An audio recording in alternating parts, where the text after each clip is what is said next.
தேடி கண்டுபிடிக்கிறது இப்ப எனக்கு முக்கியமான காரியம் ஆயிடுச்சு. திருடங்கிற பயங்கரமான பழி என் மேல போடப்பட்டிருக்கு. இது மட்டும் பொய்யான குற்றச்சாட்டுன்னு என்னால நிரூபிக்க முடியலன்னா என்னுடைய வாழ்நாள் உழைப்பு, விஜயநகரத்தின் மானம் எல்லாமே மண்ணோட மண்ணாயிடும்.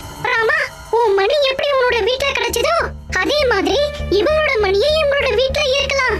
அதனால குரு, கோத்வாலையா, மகாமந்திரியாரோட வீடு மற்றும் மாளிகையை தேடுறதுக்கான அனுமதியை மகாராஜா கிட்ட பெற்றுடு. ஆமா பட்டு, நீ சொல்றது சரிதான்.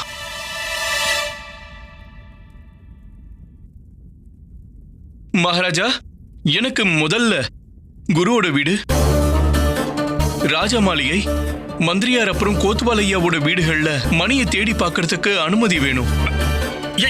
என்ன சொல்றீங்க நீங்க? நாங்க எங்க வீடு முழுக்க தேடிட்டோம் மகாராஜா. எங்களுக்கு கிடைக்காதது உங்களுக்கு எப்படி கிடைக்கும் சொல்றீங்க? எங்க வீடுகளை சோதனை போடுறவே